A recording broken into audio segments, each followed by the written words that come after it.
Today on Hoopty Doodle's Cargo Bike Build Series, we're modifying the front forks and swapping out some side pull brakes to V-brakes. We put V-brakes on the front on our little 18-inch wheel. And it's because somebody in the comments was like, dude, you should put V-brakes on the front of that bike. It'll have better stopping power. You'll be carrying all that weight on a cargo bike.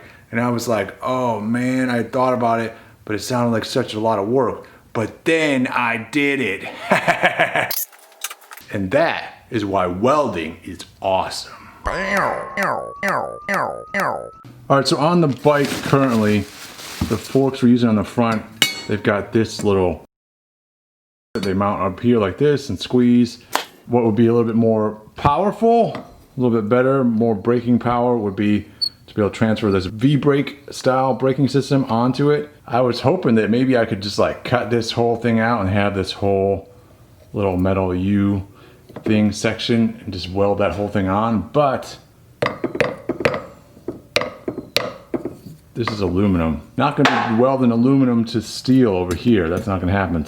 I suspect though that the little prongs or brackets or whatever they're called that the brakes here actually mount to are steel, and they're just embedded here in the aluminum one way or another. And so what I'd like to do is to delve into this, explore, and see if that is indeed the case, and see if we can get the steel part out and weld that onto those forks. All right, so let's remove these guys here.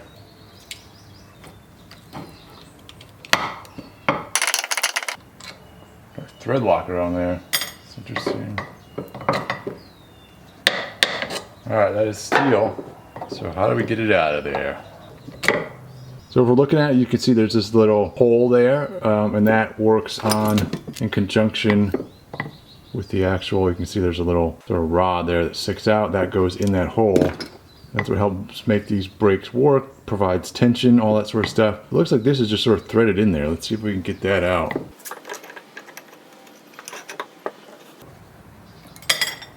Look at that.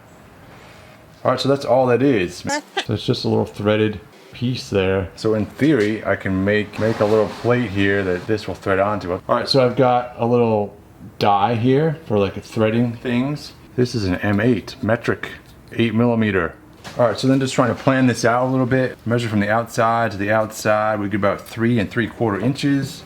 Will it fit on this guy? We got 5 inches there, so we could totally make that work. It's possible I can just simply make some like 1/4 inch plates or something like that to go on here. All right, so I've got this scrap piece of 1/4 inch thick flat stock. And looking at this guy, making some measurements and all that sort of stuff, I think if I piece like a 1 by 1 inch piece. All right, so I'm gonna go ahead and mark this out and cut it. All right, so I'm looking at 1 inch.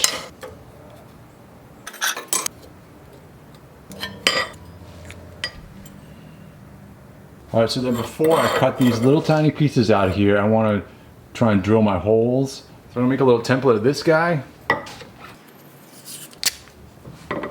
And then I'm gonna poke some holes in this tape.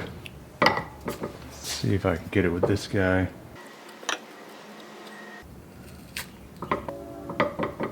All right, there's my weird template. So I'll take that guy and apply it to this guy. I'm going to mark my little centers with this center punch. Do the same on this side. Now I'll drill it out. Alright, so for an 8mm threaded hole, I actually want, in American size, I want 17/64 of an inch drill bit to do that, and then we'll tap it.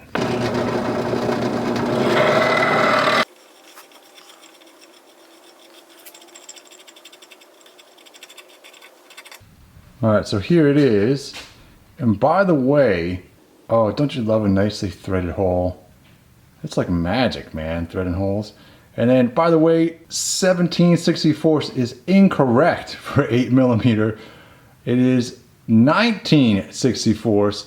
The internet lied to me, which caused some frustration, but we got it done. All right, so next I'd like to install this guy here, put on the little brake thing and see if these holes line up.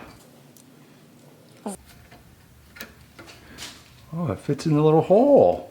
Nice. Oh, Don't you feel professional now? Check that out, dude. That makes me feel like I did something, like I know what I'm doing. All right, let's do the other hole.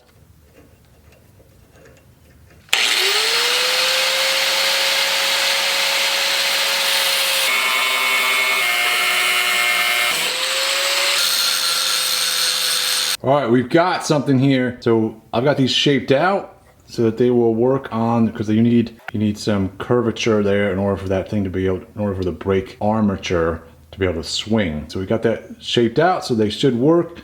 Now it's a matter of fitting them onto the forks.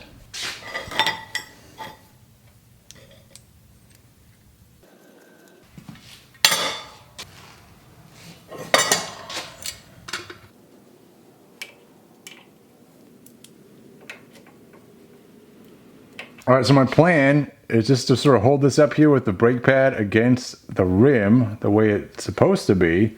I've got this pad, there's some adjustment in this pad. It can go up or down. I've got it set right in the middle, and then I'm gonna try and tack it in, just hold it here and just tack it in. Let's see how this works. It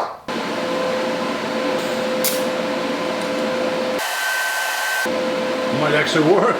Haha, check this out. Oh yeah. Look how cool that is, man.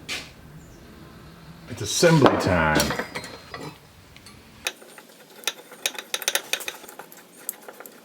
Alright, so that would be it right there. Boom. Boom, boom, boom, boom, boom. And there it is, back on the wheel. And isn't this amazing, dude? This would not even have been an even feasibility to even think about before I could weld. But now, dude, I can just make stuff. I can make stuff, man. And look, dude, that will work. That is so cool. All right, well, thanks for watching, everybody. I hope this video is helpful for some other maniac out there that also wants to customize their bicycle with some V-brake swapping going on. And if that's the case, God bless you. We'll see you next time. Thanks for watching. Subscribe to the channel. Keep on rocking in the real world.